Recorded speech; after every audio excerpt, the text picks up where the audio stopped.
Bom dia mais uma vez. A gente está aqui hoje com a aluna Júlia Castellano. A aluna Júlia, ela é aluna lá do nosso programa de pós-graduação em Ciência do Exercício do Esporte, orientada por mim, faz parte lá do LabsFoot desde o finalzinho da graduação dela, né? Fez o TCC com a gente, agora está fazendo o mestrado. E ela vai falar um pouco para a gente sobre como avaliar a ambidestria e por que é tão importante na formação de jovens atletas de futebol.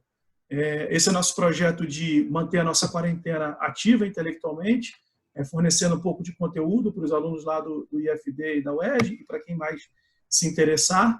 E eu vou deixar vocês à vontade aí com a Júlia para ela fazer a explanação do tema dela e no final eu volto para a gente bater um papo. Tá bom, Júlia? Tá bom, Fabrício. Bom dia, gente. Eu sou a Júlia Castellano, como o Fabrício disse, sou aluna de mestrado da UERJ, sou orientanda dele, e estou aqui para falar um pouquinho sobre como avaliar a ambidestria e por que ela é tão importante na formação de jogadores de futebol. Vou compartilhar a tela aqui com vocês.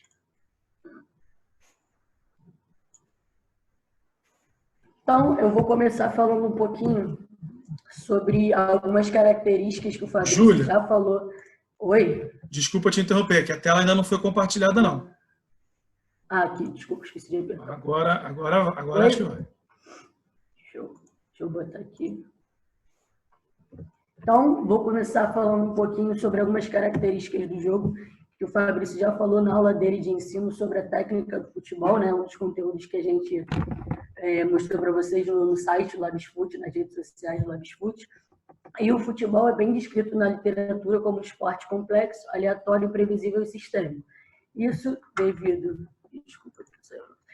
devido a algumas características do jogo, que são a dimensão do campo, a quantidade de jogadores, a duração da partida e as situações de oposição e cooperação que acontecem durante o jogo, onde a equipe tenta manter a posse de bola para conseguir finalizar no gol, que é o objetivo do jogo, ou quando perde a bola, tenta recuperar para manter a posse e conseguir finalizar, que é o objetivo do jogo.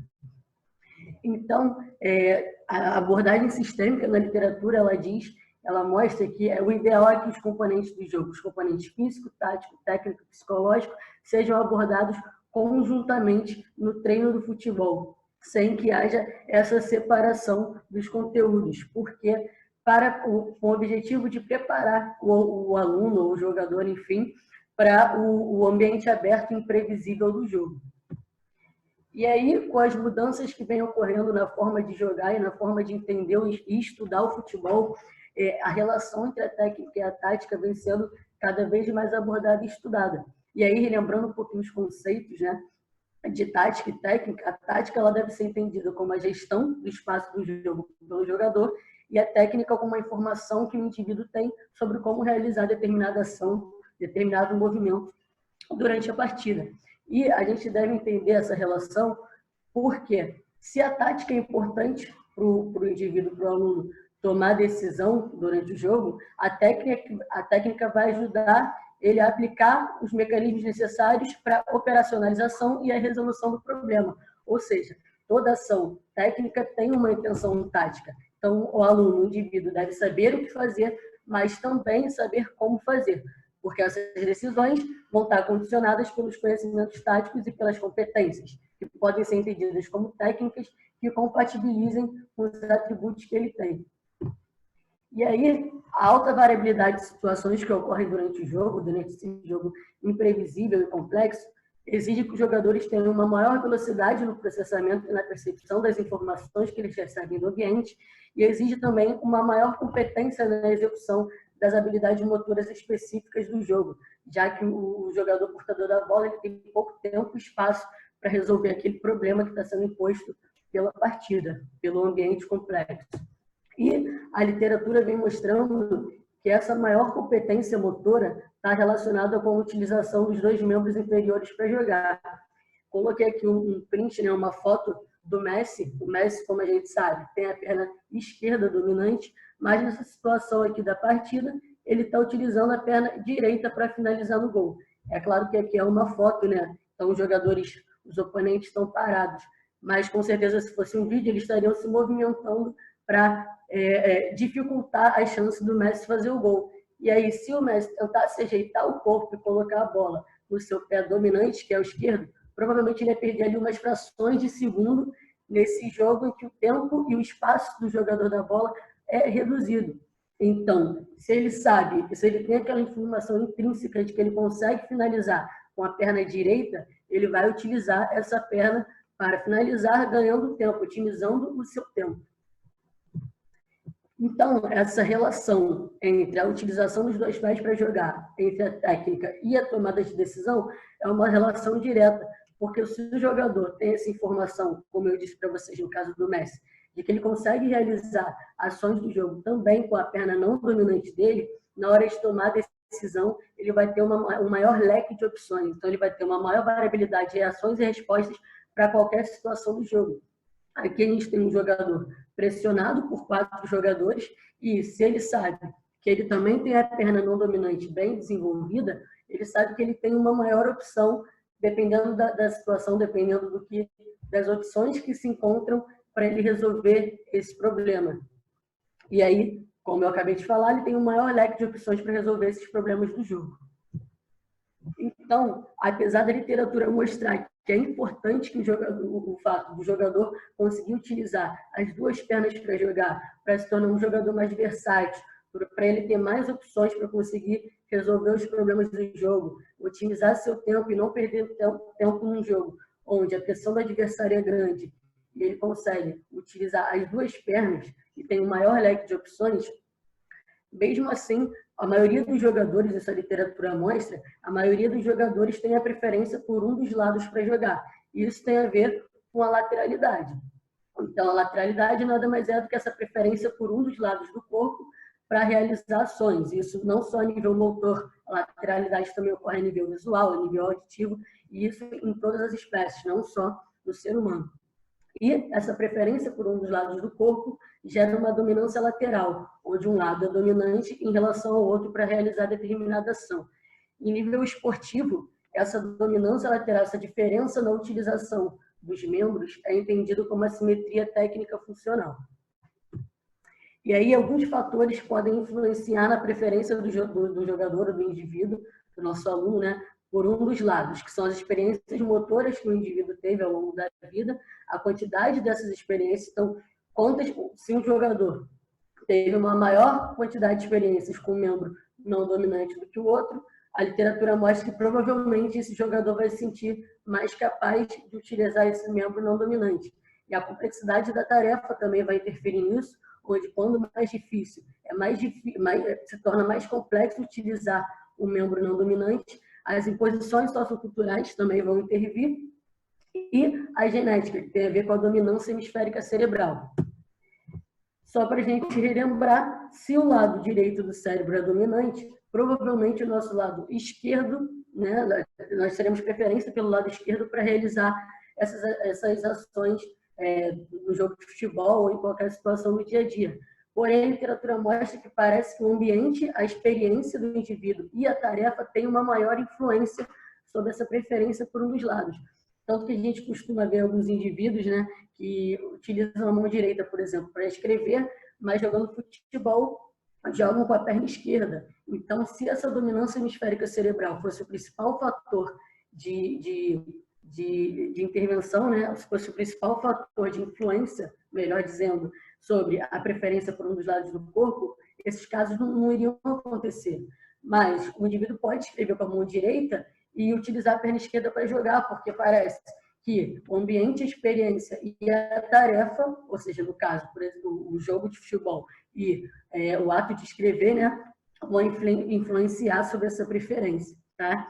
Então, o estudo de Marchetti, ele descreve muito bem também que as experiências com um membro, as experiências que o indivíduo tem com um membro podem influenciar na aprendizagem do outro. Então, se eu tenho um lado, eu, por exemplo, jogo futsal, utilizo, né, minha perna dominante é a perna direita. Se eu tenho um lado direito bem desenvolvido, fica mais fácil de eu fazer a transferência da aprendizagem para a perna esquerda.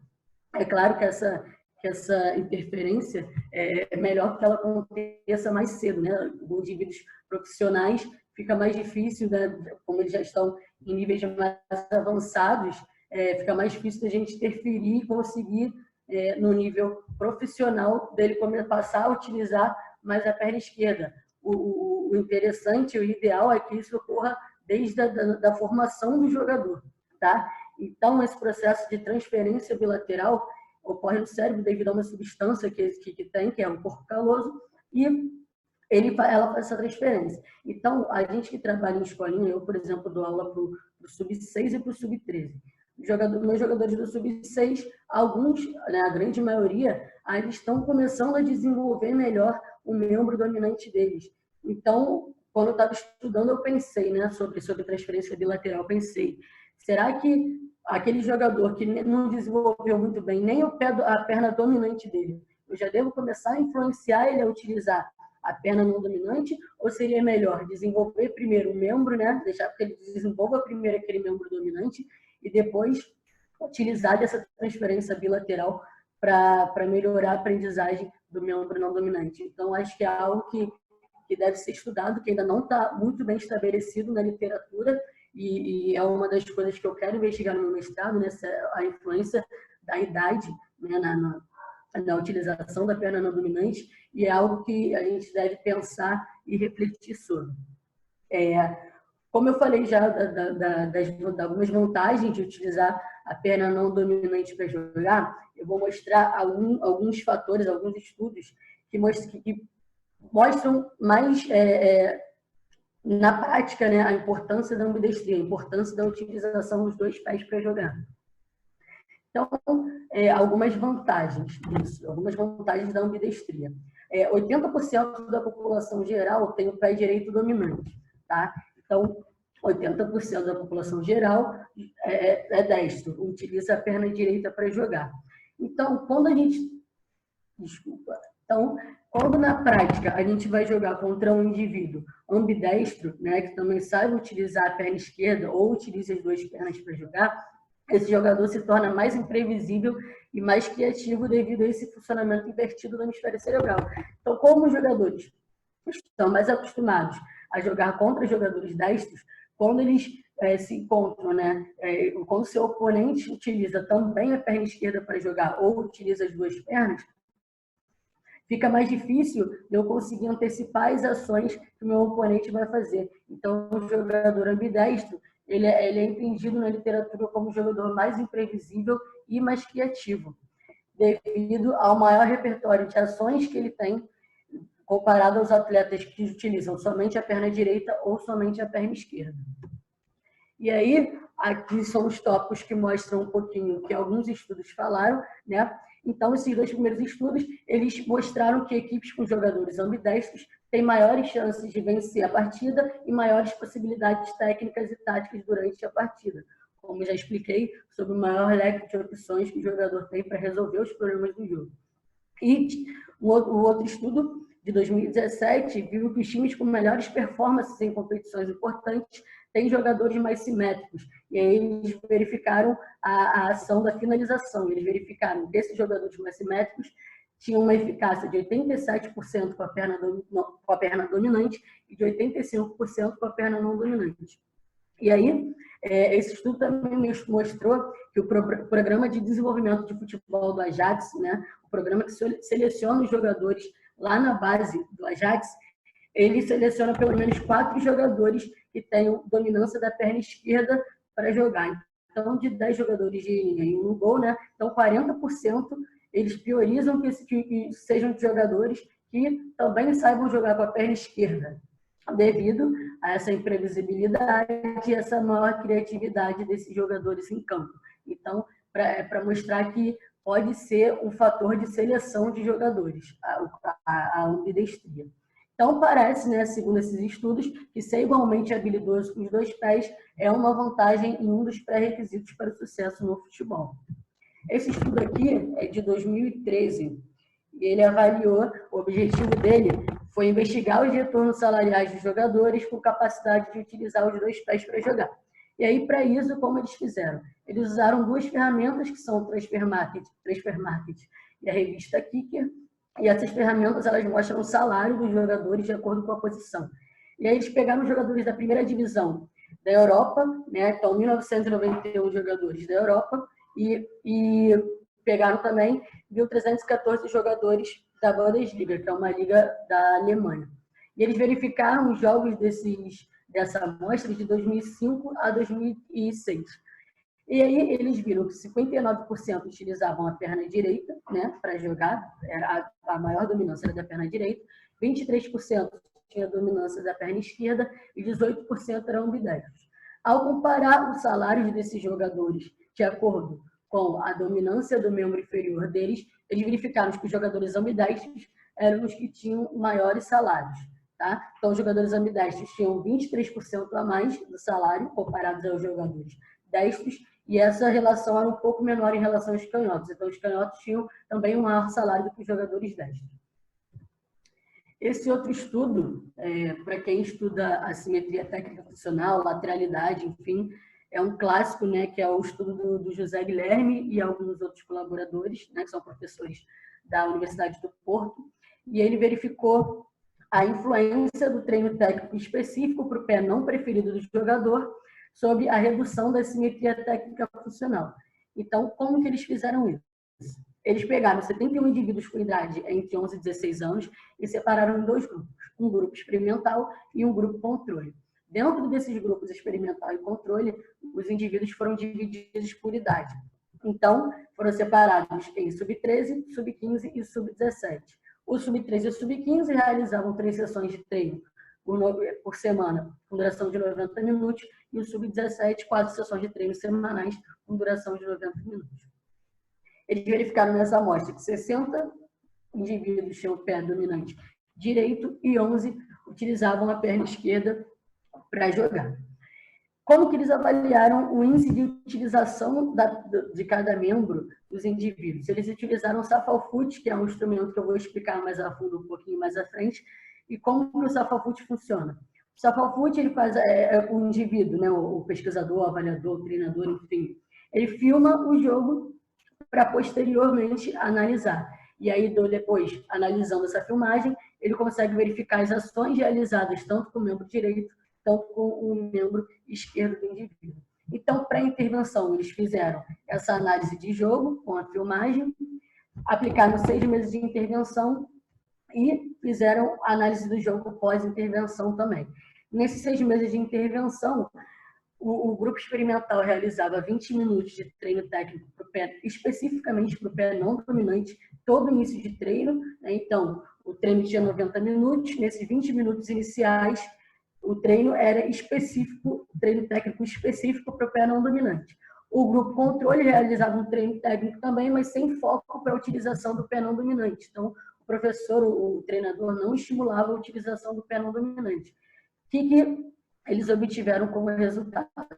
O grupo experimental aumentou significativamente, em comparação ao grupo controle, a utilização do pé não dominante e reduziu a utilização do pé dominante. Já o grupo controle permaneceu com os índices similares à pré-intervenção, então não houve diferença significativa pré e pós-intervenção, já que eles não tiveram o treino específico para o pé não preferido. E isso foi, e eles verificaram isso em todas as categorias, independente da idade. Então, aconteceu isso no grupo experimental e no grupo controle, tanto no sub-13, tanto no sub-15, tanto no sub-17. Então, resumidamente, esse estudo concluiu que um treino técnico específico para o pé não preferido por 6 meses causa uma maior utilização do pé não preferido durante o jogo. E aí, vou explicar um pouquinho como é o Shufflefoot, vou explicar o Shufflefoot e depois vou explicar um outro teste que é mais técnico que eu também estou utilizando no meu mestrado. Tá? Então, o Shufflefoot, ele analisa a frequência em que são utilizadas as habilidades motoras específicas do futebol com cada membro.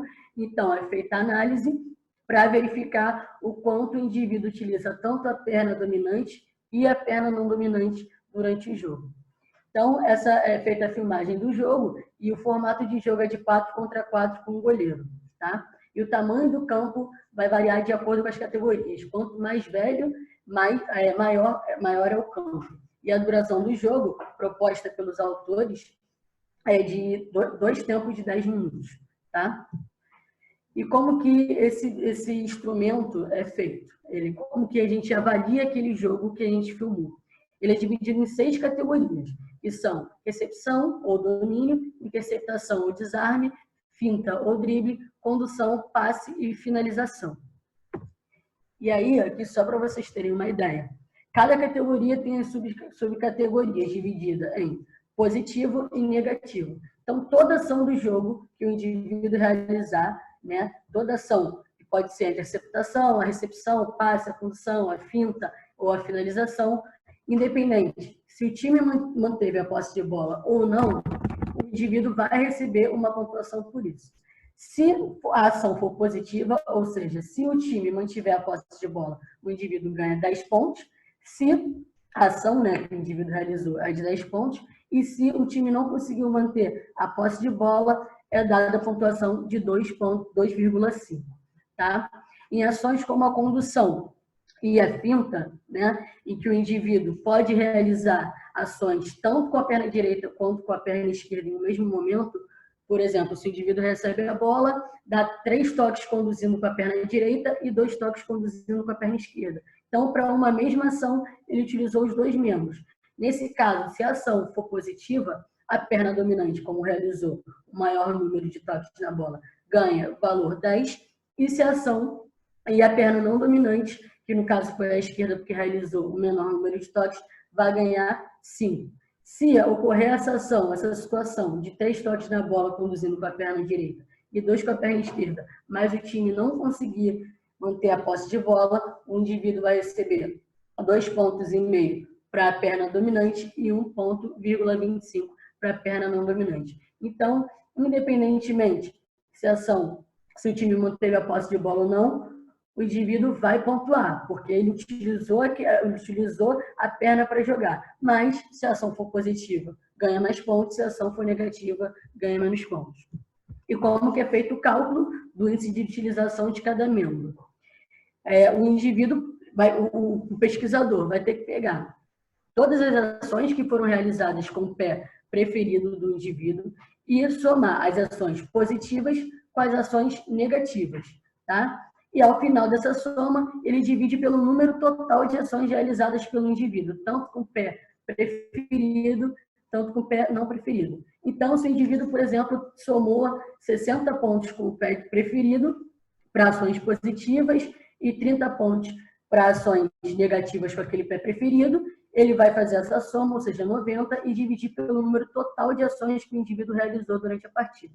E aí vai ser dado o índice de utilização do pé preferido do jogador. Para o pé não preferido, é a mesma coisa. A pontuação das subcategorias positivas do pé não preferido com a pontuação das subcategorias negativas do pé não preferido, dividido pela soma total das ações realizadas durante o jogo, tanto com o pé preferido e não preferido.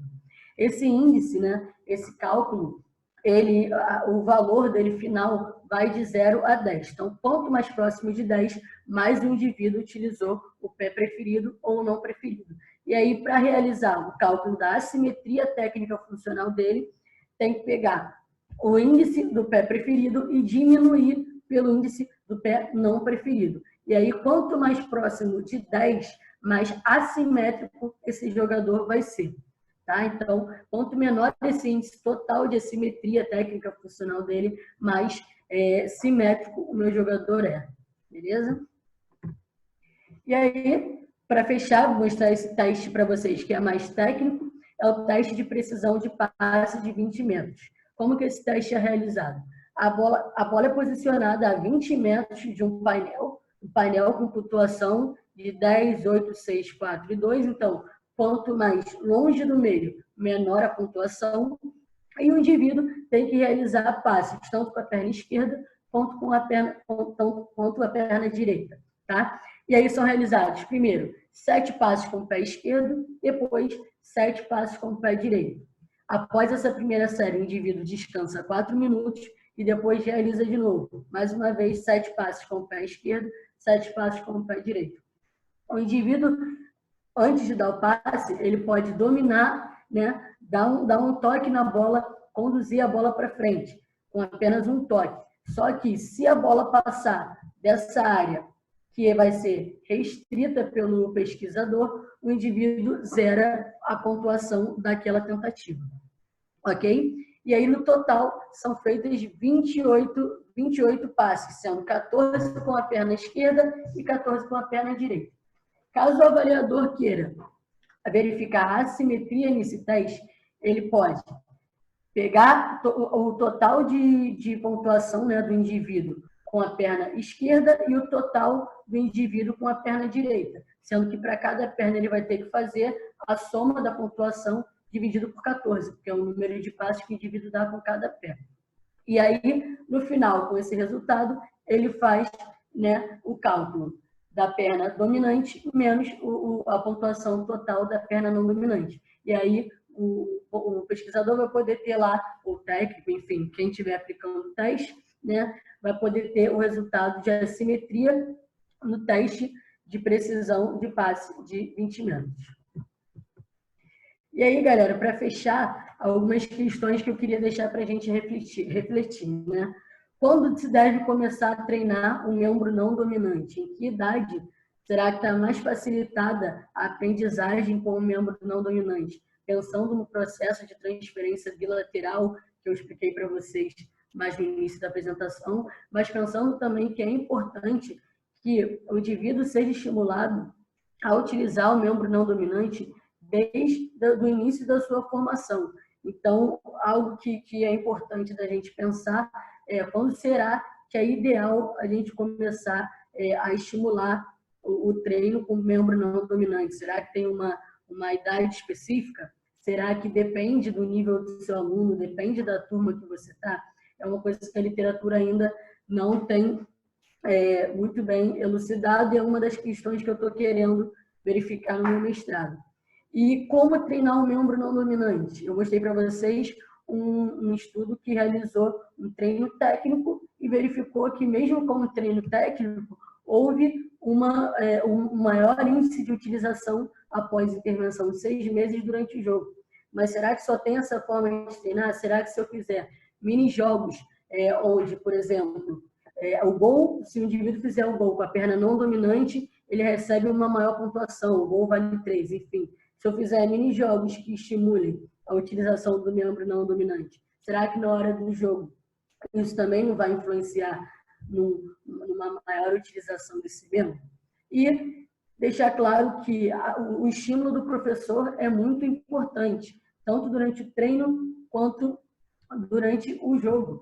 Então, se você está vendo que seu aluno, por exemplo, no coletivo, fez um gol, o aluno tem dificuldade com aquele membro, fez um gol com o membro não dominante, a gente deve estimular, a gente deve mostrar para esse aluno que ele consegue e deve tentar utilizar aquele membro nas situações do jogo. Eu, por exemplo, trabalho em escolinha, como eu já falei para vocês, e eu vejo em diversas situações, até mesmo no sub-13, o aluno está de frente para o gol com chance clara de gol, e a bola está no seu pé não dominante, e eles tentam ajeitar o corpo e passar a bola por aquela perna, para a perna que eles têm maior confiança, né, para a perna dominante deles, e acabam perdendo o gol. Então, muitas vezes eu paro e mostro para o aluno que ele poderia ter utilizado aquele membro não dominante.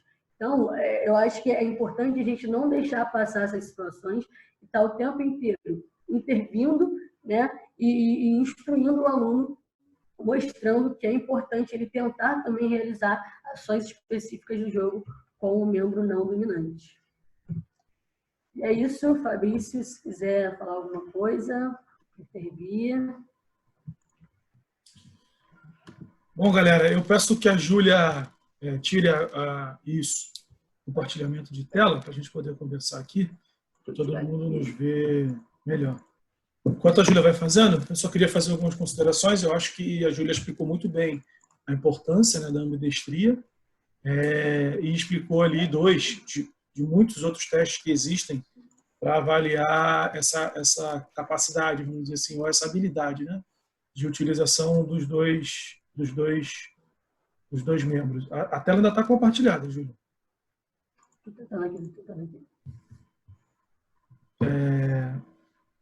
E acho que ficou muito claro durante a apresentação dela, e ela deu o exemplo de 2 testes. Eu sei que nem sempre é fácil a gente a gente compreender, né, a apresentação de videoaula, mas eu acho que dá para ter uma ideia, pelo menos. É claro que quem quiser maiores informações sobre os testes e a aplicação dos testes pode entrar em contato com a gente.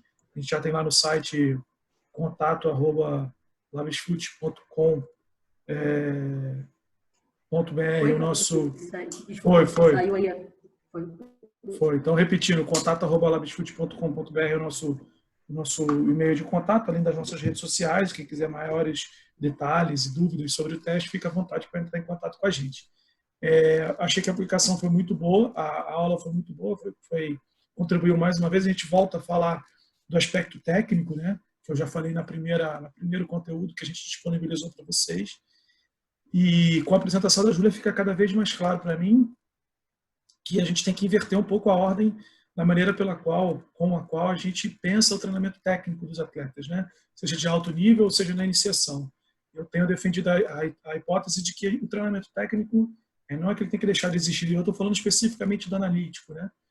Mas em muitos momentos ele tem que ser depois de um diagnóstico. Então, no primeiro momento, você tem que diagnosticar quais são as deficiências técnicas que esse atleta tem. Ficou claro na falha da Júlia que essas deficiências técnicas elas podem intervir, por exemplo, na tomada de decisão. Se eu não tenho uma perna esquerda boa, eu vou evitar tomar a decisão que exija um passe, um drible com a perna esquerda, porque eu sei que eu não tenho esse movimento. Então, primeiro esse diagnóstico, para depois um treinamento específico. E aí, quando eu digo específico, é específico inclusive para o atleta. Não é pegar todos os atletas e fazer um treino para a perna não dominante. É pegar aquele atleta X, Y ou Z e fazer um treino específico para a deficiência que aquele atleta tem. Aí eu acredito que, e é um treino curto, 15, 20 minutos, não precisa muito mais do que isso. Aí eu começo a acreditar um pouco mais no treino analítico, no treino técnico, como uma variável que vai fazer sentido, inclusive fará sentido para o atleta, porque ele vai entender o porquê que ele está treinando em função da deficiência que ele apresenta no jogo e quais são os benefícios que ele vai ter. Então, quando o atleta vê ou fazer sentido para ele a intervenção que está sendo feita, aí sim, não aquele treino técnico geral que você pega todo mundo, bota atrás de fila e por aí vai. Aquilo não faz sentido nenhum para o atleta, na minha visão, e o grau de benefício para o desenvolvimento do atleta é muito pequeno. Mas, Júlia, agora que você conseguiu terminar o compartilhamento de tela, só fazer duas perguntas em uma só.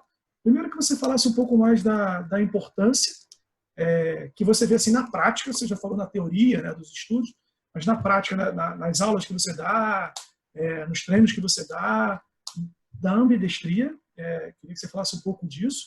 E como você tem encontrado na prática soluções para treinar essa ambidestria. Você mesmo falou durante a sua aula que você é professora de escolinha de 6, 7 anos. Como é que você tem feito isso na prática ali do dia a dia? Então, qual a importância e quais são as estratégias que você tem utilizado para intervir, para estimular essa ambidestria nos seus alunos?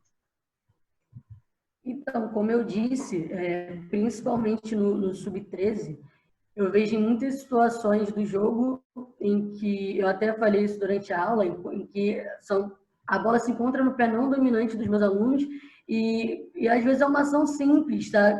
De cara para o gol, sozinho, ele e o goleiro, e se realizasse aquela ação com a perna não dominante, se ele tivesse aquela confiança, né, se ele tivesse aquela informação intrínseca de que ele consegue realizar aquele movimento, a chance de gol seria muito maior. Mas por diversas vezes eles tentam ajeitar o corpo e colocar a bola no seu pé dominante. E aí acabam perdendo tempo e perdendo chance de gol. Ou não só chance de gol, mas perdendo a bola num passe que, se fosse realizado com a perna não dominante, seria muito mais fácil e com muito mais chances do time conseguir manter a posse.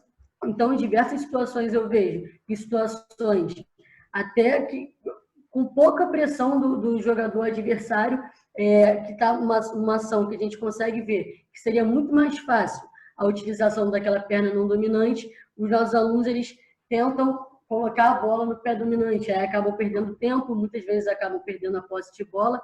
Então, eu vejo que isso tem uma influência muito direta na tomada de decisão dele e muitas vezes no resultado do jogo, né? E eu tento intervir isso, dando muito feedback, conversando com ele sobre, ainda mais depois que eu comecei a estudar isso e ver efetivamente a teoria, né, se aplicando na prática, eu tento conversar muito com eles sobre eles tentarem utilizar no treino o pé não dominante, porque se eles começarem a utilizar constantemente, no jogo eles vão se sentir confiantes e vão ver e vão ter aquela informação de que eles conseguem realizar aquela ação. E eu costumo fazer mini-jogos, né? Ou, enfim, independente do tipo de treino, que utilizem, né? Mas eu foco mais na utilização dos jogos reduzidos, com utilização do pé não dominante. Então, o gol com a perna não dominante, valendo mais ponto, atribuindo mais ponto para o aluno quando ele utiliza aquela perna não dominante. E eu tenho visto resultado. Claro que eu ainda não terminei, né, o mestrado para saber efetivamente se houve resultado ou não, mas eu tenho visto na prática que os alunos estão começando a entender que tentar utilizar a perna não dominante é importante e que quanto mais eles tentam, mais na hora do coletivo, né, mais na hora do jogo, dos campeonatos que eles jogam pela escolinha que eu dou aula, eles têm um maior sucesso na utilização dessa perna e uma maior confiança. Não sei se eu consegui passar. Não, eu acho que é isso.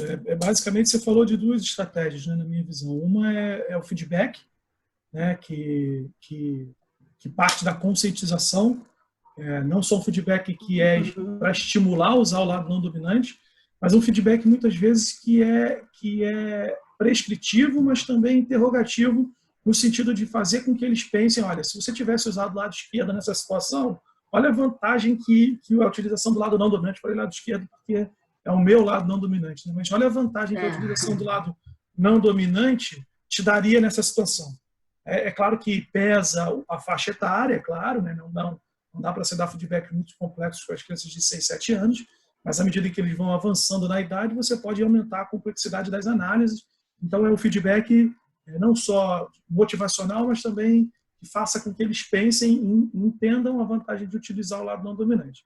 Essa foi uma estratégia. E a outra estratégia foi a manipulação ali de alguns constrangimentos, no caso ali regras, de jogos reduzidos e condicionados, que pontuem mais e, de certa maneira, também estimule que eles usem o lado não dominante para solucionar as tarefas, seja numa finalização, de repente num passe para gol, ou por aí vai. Existem várias outras possibilidades de utilização. Acho que é bacana, acho que deu para a maioria da galera entender. Espero que a gente tenha contribuído, né, um pouco mais com o conhecimento de vocês, não necessariamente com conhecimento novo, mas pelo menos com reflexão sobre o conhecimento que vocês já têm. Eu acho que isso também é importante. A gente está o tempo todo refletindo sobre a nossa prática. Isso é fundamental na vida de qualquer professor, treinador de futebol.